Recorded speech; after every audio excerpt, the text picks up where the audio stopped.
Hey guys, Crappie Kirby, welcome back to another great episode of Fish, Eat, Live, and it's Father's Day, and I'm obviously at Bass Pro Shop helping out with some of the great sale items that Bass Pro Shop has going on. Hope you have a great Father's Day, and we've got some really fun things going on with Fish, Eat, Live, including about a 3-week recap of the Sword Lift 'em All Crappie Getaway Giveaway, which was hosted in Como, Mississippi by the incredible Les and Lois Smith, with 4 winners from the Grizzly Jig Show having the time of their life with the best fishermen on the planet.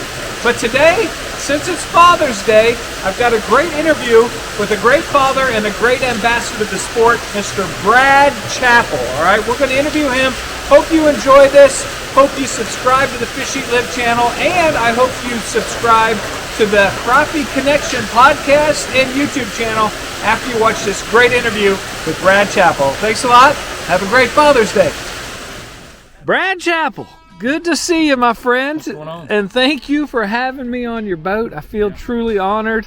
I was telling you off camera that I was a little nervous to interview you with all the wonderful things that you're doing inside the crappie industry.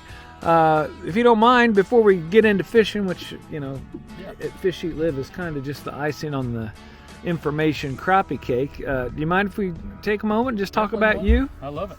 All right. Well, first off, what inspired you, or what was the spark, or who was it that put this venom of crappie fishing in your bloodstream? It goes back from the very beginning as a child, going fishing in ponds and different things. And probably in my early 20s, I decided I want to buy a boat. Yeah. And I always bass fished and catfish through the years, and occasionally crappie fished. And of course, crappie were definitely my favorite to eat.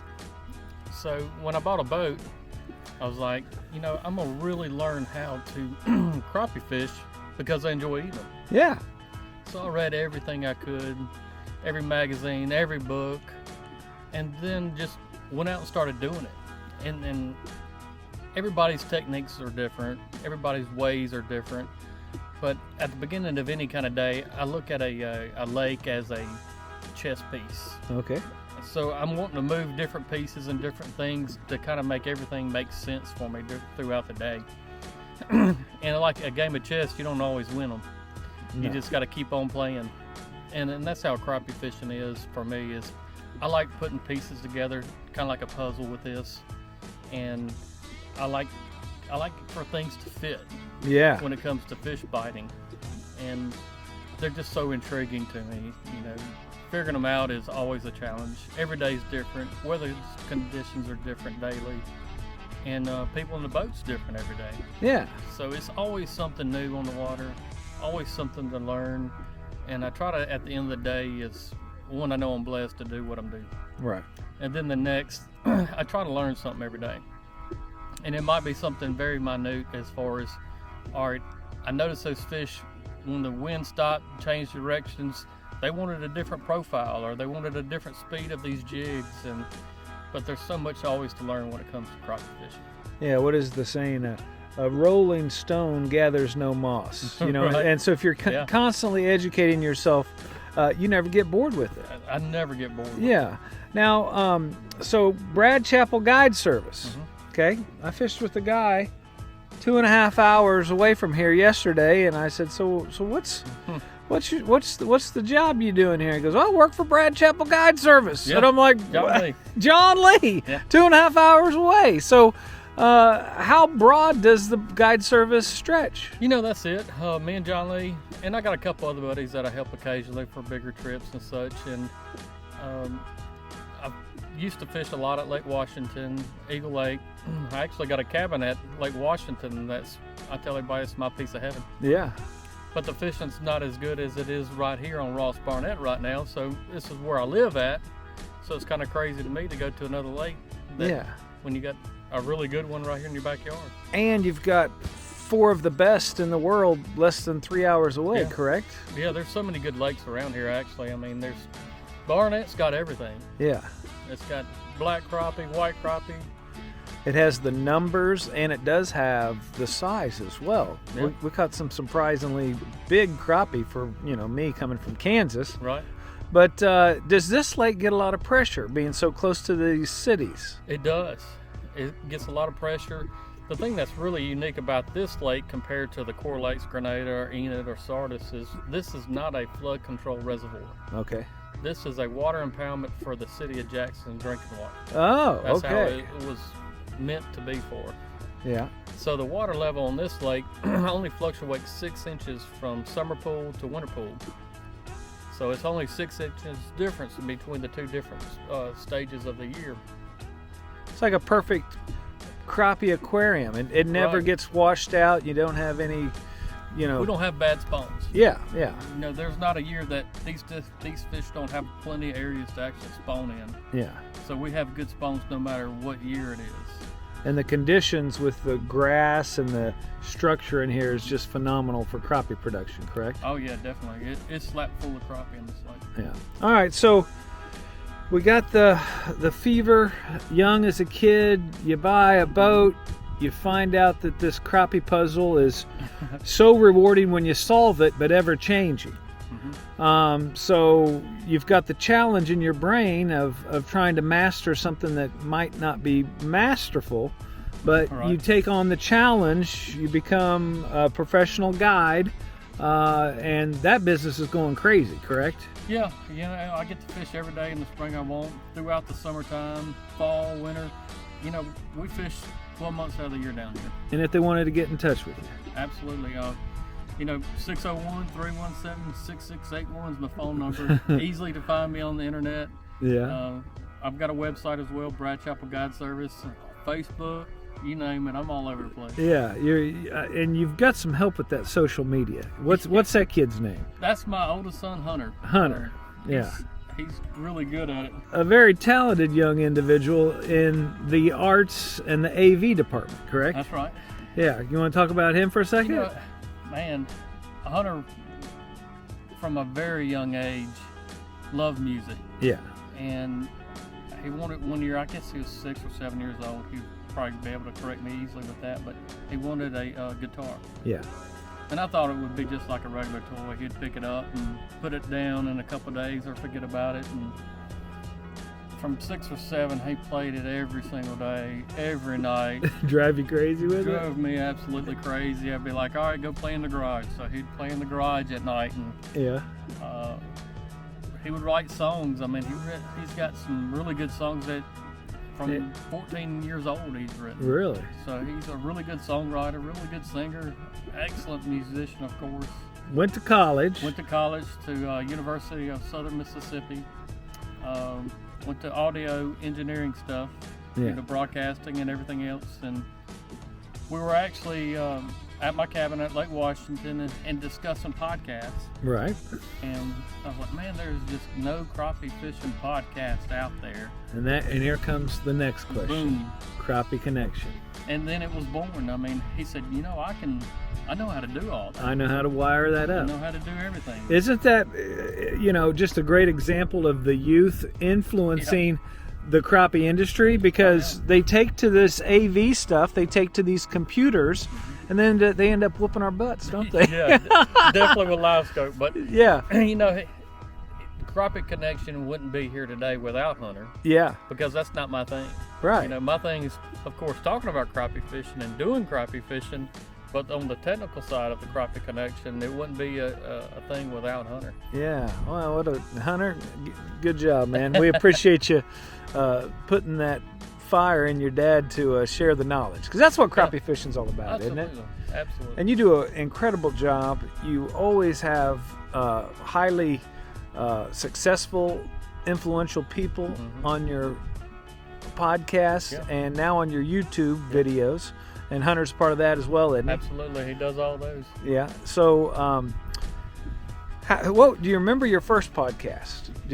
How was the first one as compared to like the last ones at the Grizzly Jig, where I saw like $20,000 worth of AV equipment lined up, $2,000 mics, and Hunter running around like a chicken with his head cut off?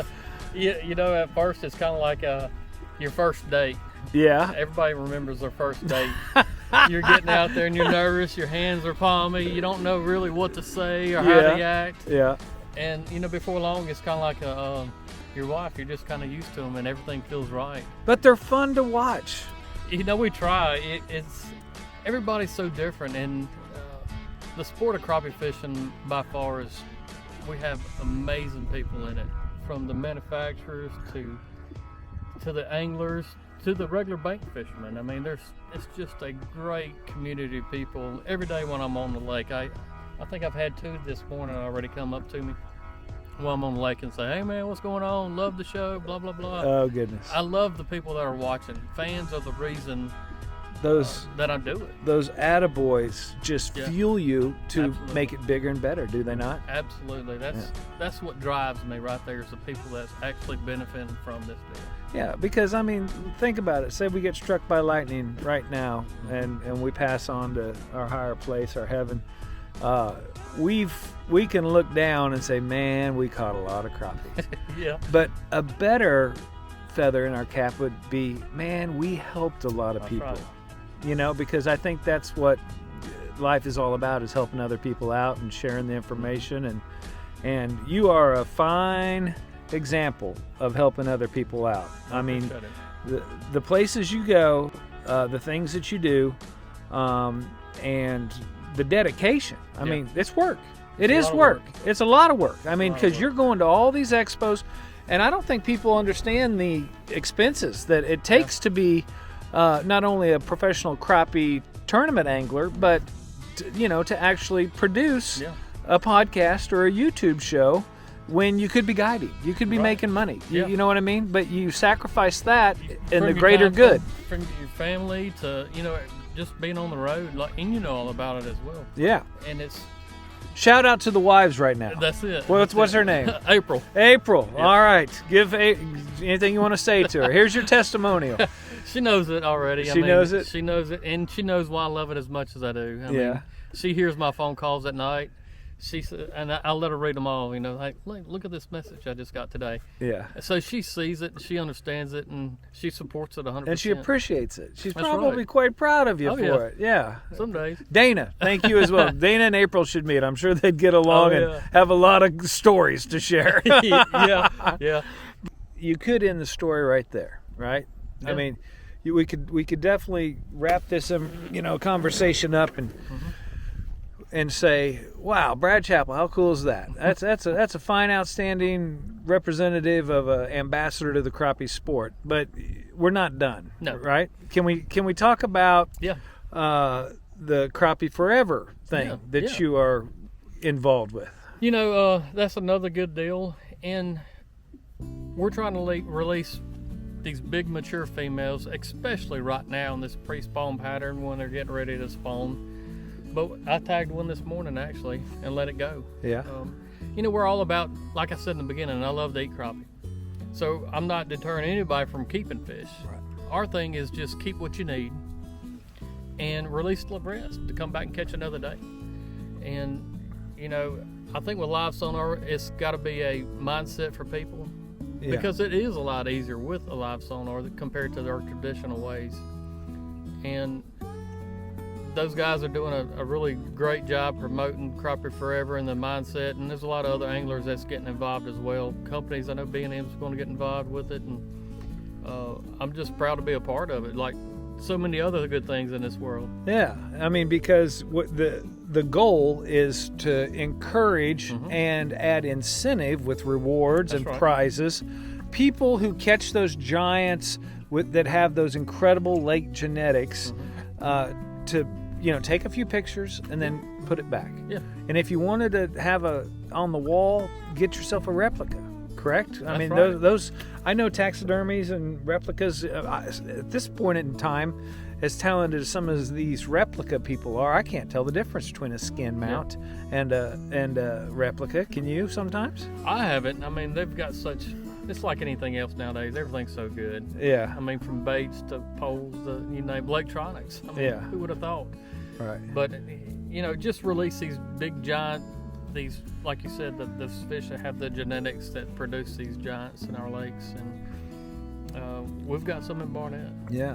So can you walk through a scenario of somebody catching a tagged crappie forever fish? Yeah, absolutely. You know, you catch a tag crappie, you want to take a video of you holding it, releasing it back in the lake, and then you'll contact Crappie Forever and memorize the number on the tag. Is that correct? Right. Okay. Like today, I released tag number 160. It's a 2-pound male, 15 inches long. Released him back in the lake, kind of to finish his deal. But yeah, you would catch that fish, contact those guys, and it's different levels depending on what size fish it is. That 2-pounder, but you might get a free hat. Yeah. And you know, it's more things coming down the pipeline with those guys as well. Yeah. And can't wait to see what the future holds with everything. Well, I tell you what, I'm exhausted just listening about how hard you work inside the crappie industry. Yeah. You know what I mean? So every day you wake up and it's like, here I go again. Mm-hmm. Yeah. You know, somewhat. It's always a challenge from, you know, putting good content out to keep the right guests coming onto the shows, to just keeping the audience entertained as well. Right. You know, you don't want to be so heavy on one side and forget the other guys. And, you know, that's like even today, we're going to long line troll, which that's really what I'm known for back from fishing tournaments years ago. And it's a great technique that, you know, I think people don't need to forget about these traditional ways that we caught them before live sonar. Well, not necessarily forget about them, but don't forget to try and hone them with the live view sonar. Well, hey, dude, it's an honor to be in your presence. I hope you don't think that when I'm at these conventions and stuff that I'm ignoring you, but I'm being pulled in a lot of directions, and I know how busy you are because I always see the lineup of great guests that you have on your show. They're busy. And I'm a little intimidated by such a cool individual. So now show me how to catch some fish. Sound good? Let's do it. Let's do it.